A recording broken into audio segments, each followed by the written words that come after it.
one part of the story that we missed is the meeting between Kunti and Karna. So Krishna and Karna, they have the conversation. Karna tells Krishna that if we come back victorious in the war, I'm going to meet with you in the same place.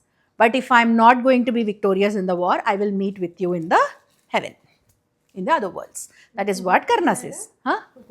No, to Krishna. To Krishna.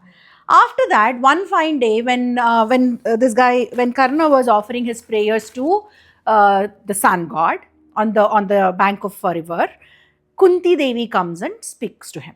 Kunti Devi comes, approaches him, and tells him the his birth story, and how she had to abandon him, and then requests him to not wage a war with her sons, with her 5 sons. Then Karna says, you have abandoned me as a child. When I was helpless, you abandoned me. Now you're coming and telling me that I'm your son. Never you have treated me like your son. You have always been known as Kunti, the mother of 5 Pandavas. You have never. There were times when I needed support and help. Like when the Kumara Vidya Pradarsana was happening, Kunti was right there, and people were questioning the birth of Karna, right? At that point of time, whenever I needed you the most, you did not help me, you did not come, you did not rescue me. And now, when it is time for the war, you're asking me. You're asking me, and you're asking me so that you came to me so that you could protect your children. I cannot give you any kind of word. I cannot give you any kind of protection. But since you have come, I'm going to. I have never sent anyone back empty-handed. So, and you are my brother. You are the one who gave birth to me. So my heart doesn't accept to send you back without offering you anything. So this is what I am offering you.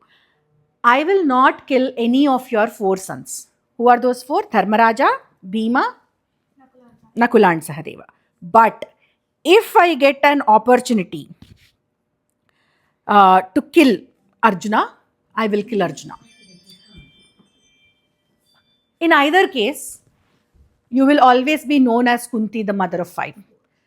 Because either I will be alive or Arjuna will be alive. One of us will be alive after the war. So you don't worry about it. You will still have 5 sons. That is the word he gives, and she leaves. Kunti Devi leaves, and Karna goes back. With that, what is the name of this parva, by the way? This entire.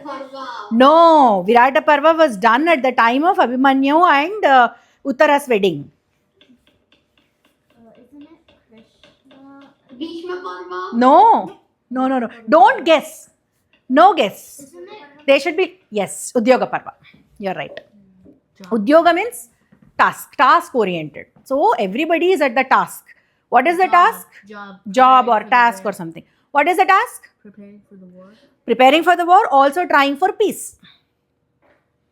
Okay. So with Udyoga Parva comes to an end with all these trials, and finally the days ahead of everybody is the days of war.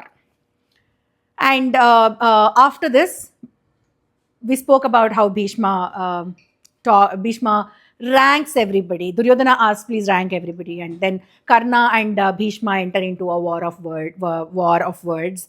And Karna says that, okay, I'm not going to participate in this war as long as this old man is alive. And he also insults Bhishma by saying that he is not capable of facing the war. They're not capable.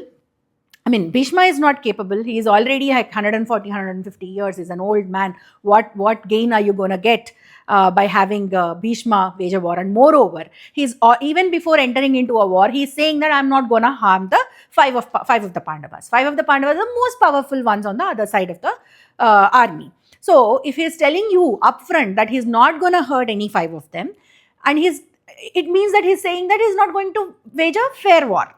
He's going to be always partial towards Pandavas. So why are you even taking this man into the battlefield? You're bound to fail with this kind of who's it? Army general, right? He's leading that army. So there is no point in going to a war with this kind of a person. And after that, even then Dronacharya also accompanies Bhishmacharya, and he also says Karna the things like, okay, you have been into a war with Arjuna multiple times. You were what was that? They went for this Ghosha Yatra, right? Along with Gandharvas come and protect them, and they have a war with Gandharvas. So in that war you were not able to win over Arjuna. And recently, most recently, like few days back, we had this Uttara Gograhanam, where Arjuna was the only warrior and all of us were there. All of us put together, we were not able to win over Arjuna. So with what confidence are you saying that you will be able to win over Arjuna? There is no rational, there is no logic behind your argument. And then Bhishmacharya also says, I know your strengths and weaknesses. We both have the same guru, Parashurama, and I know what you have done when you were getting your education under Parashurama. So don't boast too much about yourself. Don't talk too much about yourself. And then finally, Karna decides that he will not enter the war field unless Bhishmacharya is there in the war field.